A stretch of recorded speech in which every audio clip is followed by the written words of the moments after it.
what you do is you sit down and then a man has to come and choose.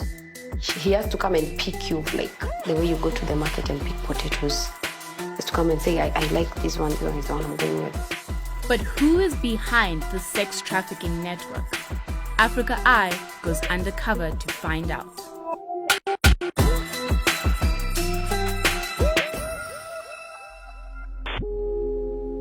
In 2018, BBC Africa Eye investigated the trend of young Kenyan women seeking male sponsors to fund their lifestyles.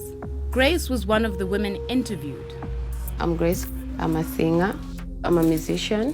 I'm a dancer. And I'm an actress. I want to become famous and have a good life. What matters the most is my baby's future. I don't want her to go through what I went through. My name is Nyasha Kadandara. I was the journalist who told the story of Grace, and we stayed in touch afterwards. As the series aired, Grace was still struggling to support her daughter. Then, she saw a post in a WhatsApp group offering work in India for dancers and hostesses for tourists. So that girl posted in the group that she's looking for someone who is interested in working in India. Hearing that it's good money, I went for it. I decided, okay.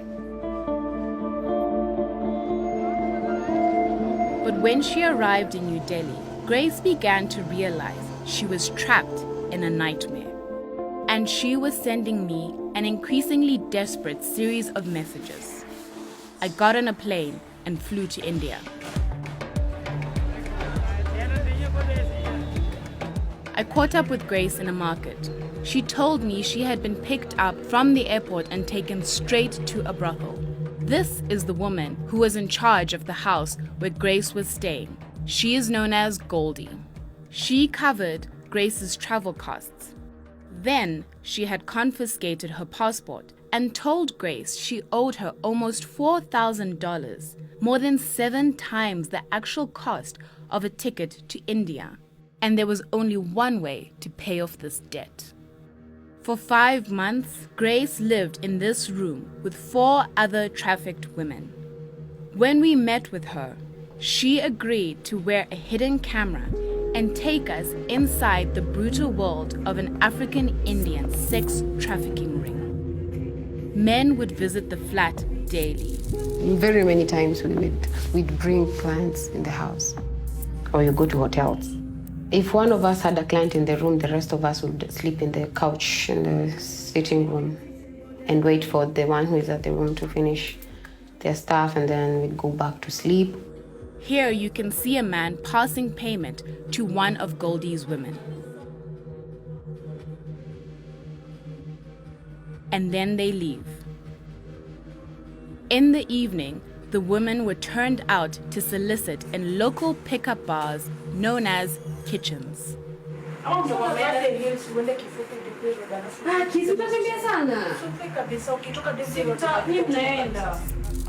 The kitchens are illegal clubs set up to cater for many African men who live and work in New Delhi. They're places to dance, drink, and where men can pick up African women for sex. Grace can't forget her first night in the kitchens. Usually the madam is the one who takes a new girl to the kitchen. But me, I went with my sisters, and then when I was going to the washroom, someone just stopped me and asked me, how much? I told the guy, wait, let me come back. I don't understand you. I went back to my friend and asked her. He's asking me how much. What do I tell him? She told me, is it for a night or for a short? Then that's now when it hit me. This is really what you're getting yourself into.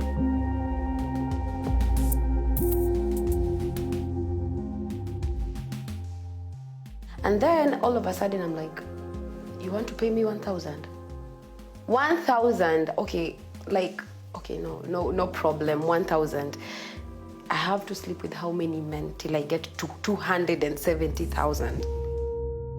270,000 rupees. That was the total amount Grace had to pay Goldie before she could get her passport back.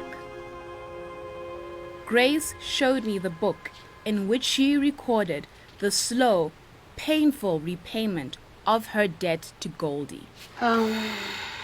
It's the list of how I paid my debt and the amount that I used to pay in dates. Let's say I've given 3,000 today. I write 3,000 and Goldie writes 3,000. Yeah. When I look at all these numbers, I remember the guys that I went with. I can even almost remember all of them. Just by looking at this book like this, it just reminds me of everybody.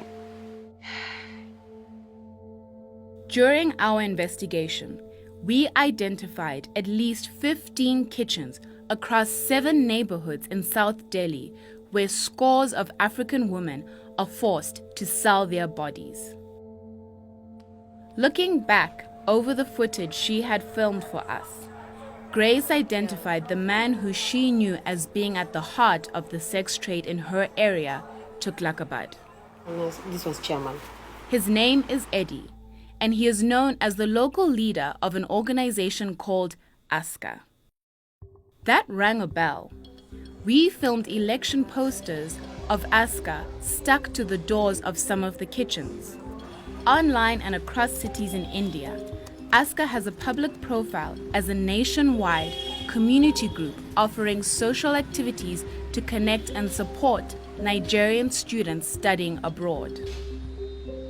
Then we found an official circular under the banner of ASCA and endorsed, it seems, by the Nigerian High Commission. And there was Eddie, named as the task force chairman of Tughlakabad, along with his contact details. Grace agreed to help us expose Eddie. In the past, she had been asked to convince women in Kenya to come to India. Instead, Grace was warning them to stay away. Mr. Ukuje, usikuje. Ma usikuje, don't come to India, don't. Hivyo venye unaniambia hivyo ndivyo hata mimi niliambiwa. Pia mimi niliambiwa hivyo. Na hivyo venye wewe uliambiwa unakuja kufanya dancing. Unaambiwa wangu unaenda kufanya kazi nyingine, unafika unapata unafanya umalaya, mama. Usikudanganye. Because Grace had told some of her friends not to come to India, one of the madams lost a sex worker that was promised to her. Eddie ordered Grace to convince a new woman, or she would have to compensate the madam herself. I want you to do something for me.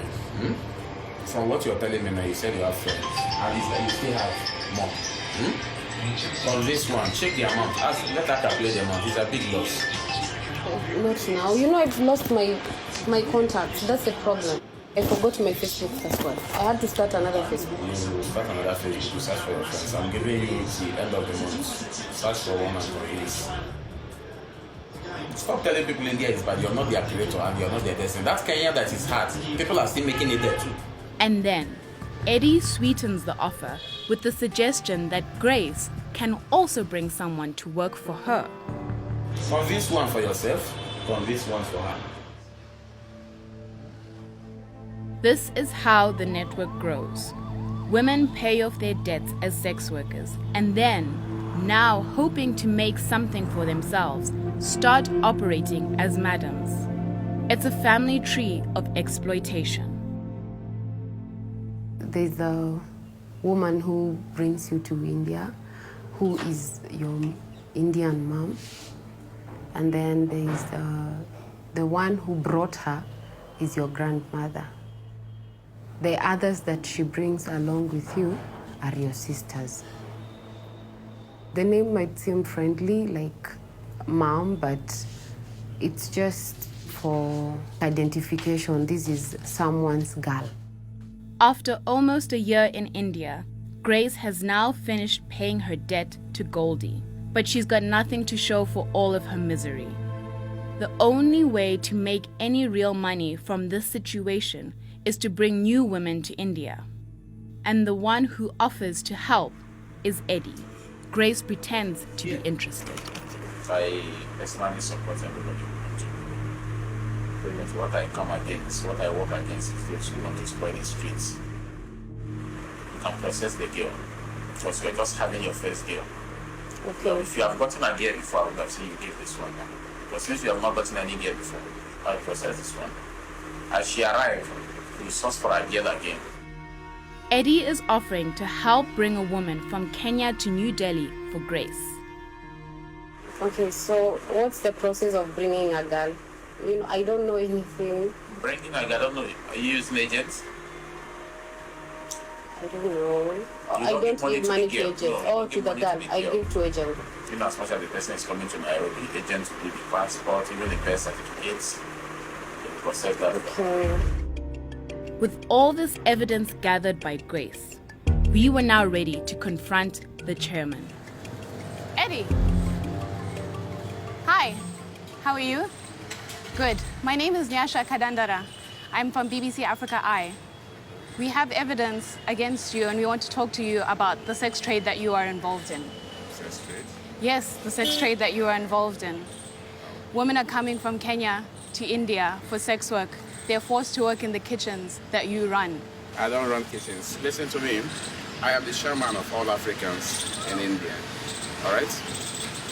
Does ASCA know what you're doing? This is my So you're a proud member of ASCA, so ASCA knows that you are entrapping and exploiting women for sex I don't work. do that. All right? Are you sure? Sure, 100%.